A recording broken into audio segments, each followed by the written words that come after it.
जय जगन्नाथ बंधुगण। आज प्रथम प्रश्न हेउची अविवाहिता माता गर्भरु केउ माने जन्म ग्रहण करथिले।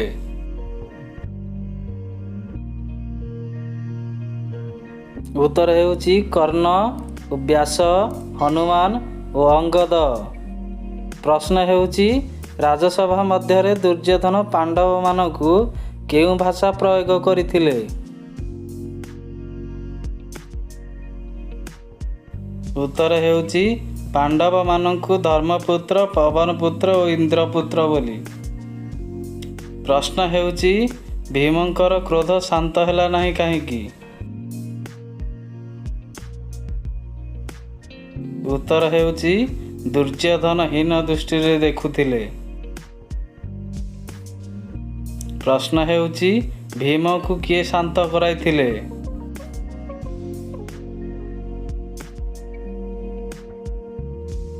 उत्तर हेउची श्रीकृष्ण। प्रश्न हेउची श्रीकृष्ण भीम को केउ परामर्श देइथिले।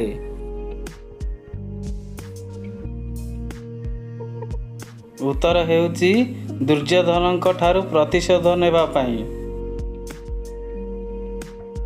प्रश्न हेउची धृतराष्ट्रक पुत्र माने केउ नाम रे परिचित।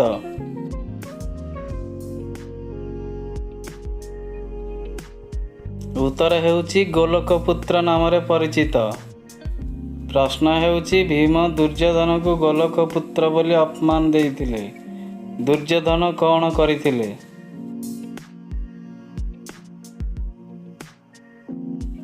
उत्तर हेउची राजसभा परित्याग करी चली गले। प्रश्न हेउची मामू घर वंश निपात करिबा पई किए संकल्प करिथिले।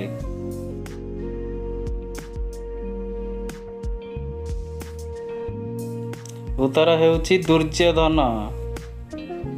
प्रश्न हेउची गांधार सेना और तांका पुत्र माने बंदी हेबा परे केउ शपथ नैथिले। उत्तर हेउची कौरव वंश निपात करिया पई शपथ नैथिले। प्रश्न हेउची गांधार सेना बंदी गृह रे कौन जानि परिथिले।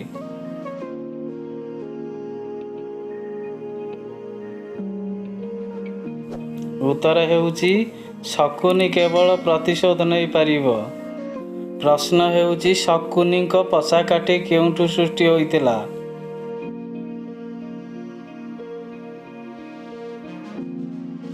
उत्तर हेउची गांधार सेना को दक्षिण हस्त और वाम हस्त रु पसा काटी सृष्टि होइतिला। प्रश्न हेउची दुर्योधन मामू शकुनी विचक्षण बुद्धि कौन जानि पारिथिले।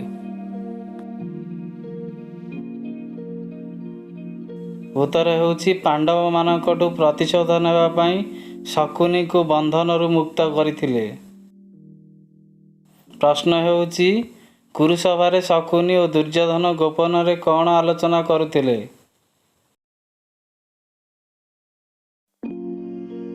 उत्तर हेउची पांडव वंश किपरि विनाश हेबो। प्रश्न हेउची भीम को रास्ता रू हटाई राजभोग केउ माने करिबा को चाहुथिले।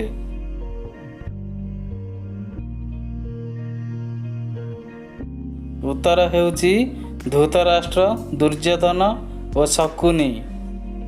प्रश्न हेउची भीम जन्मरु कौन थिले।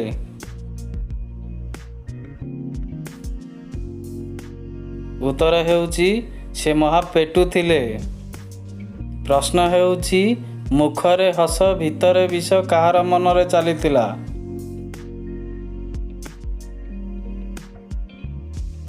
उत्तर हेउची शकुनी।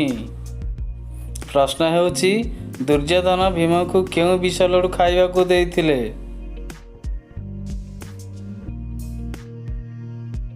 उत्तर हेउची हलाहल विष लडू। प्रश्न हेउची पातालपुरर नागराज किए थिले।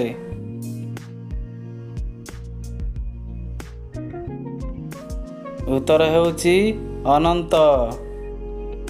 प्रश्न हेउची नागराजा अनंतंकर कन्या किए थिले।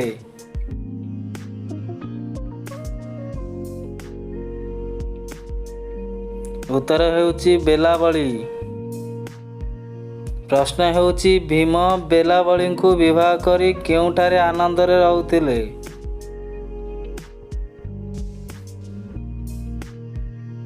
ଉତ୍ତର ହେଉଛି ପାତାଳପୁର ରାଜବାଟୀରେ। ପ୍ରଶ୍ନ ହେଉଛି ହିଡ଼ିମ୍ବିକା କାହାକୁ ବିବାହ କରିଥିଲେ?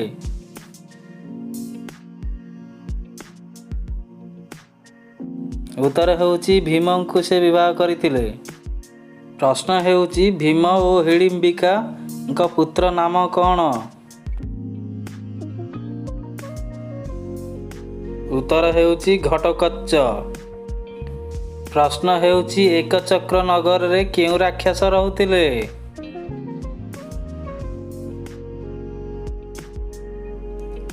ଉତ୍ତର ହେଉଛି ବକାସୁର। ପ୍ରଶ୍ନ ହେଉଛି ବକାସୁରଙ୍କୁ କିଏ ବଧ କରିଥିଲେ?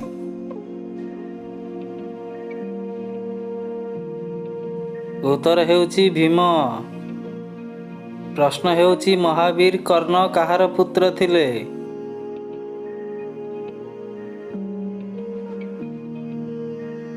ଉତ୍ତର ହେଉଛି ସୂର୍ଯ୍ୟଙ୍କର ପୁତ୍ର ଥିଲେ। ପ୍ରଶ୍ନ ହେଉଛି ଦ୍ରୌପଦୀଙ୍କୁ ସ୍ୱୟଂବରରେ କିଏ ଜିତିଥିଲେ?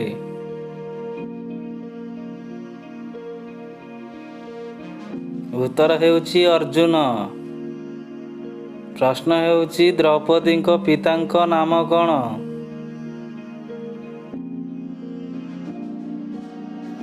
ଉତ୍ତର ହେଉଛି ଦ୍ରୁପଦ। ପ୍ରଶ୍ନ ହେଉଛି ପାଣ୍ଡବମାନେ କେଉଁ ବେଶରେ ସ୍ୱୟଂବର ସଭାରେ ପ୍ରବେଶ କରିଥିଲେ? ଉତ୍ତର ହେଉଛି ବ୍ରାହ୍ମଣ ବେଶରେ। ପ୍ରଶ୍ନ ହେଉଛି ଜରାସନ୍ଧକୁ କିଏ ବଧ କରିଥିଲେ? ଉତ୍ତର ହେଉଛି ଭୀମ ଜରାସନ୍ଧକୁ ଦୁଇ ଫାଳ କରିଦେଇଥିଲେ। ପ୍ରଶ୍ନ ହେଉଛି କାଶୀ ନଦୀ ତୀରରେ ଅର୍ଜୁନ ଓ ମହାଦେବଙ୍କ ଯୁଦ୍ଧ ହେଲା, ସେହି ଯୁଦ୍ଧରେ କିଏ ପରାସ୍ତ ହେଲେ?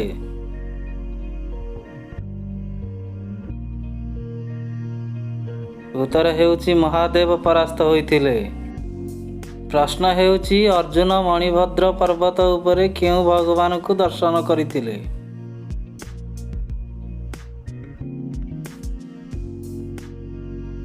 ଉତ୍ତର ହେଉଛି ନବକୁଞ୍ଜର ରୂପ।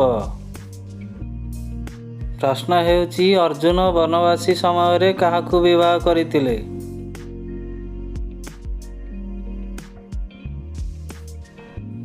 ଉତ୍ତର ହେଉଛି ଉଲୁପି ଓ ଚିତ୍ରାଙ୍ଗଦା। ପ୍ରଶ୍ନ ହେଉଛି ବଳରାମ ଅର୍ଜୁନଙ୍କୁ କେଉଁ ରୂପରେ ଦର୍ଶନ ଦେଇଥିଲେ?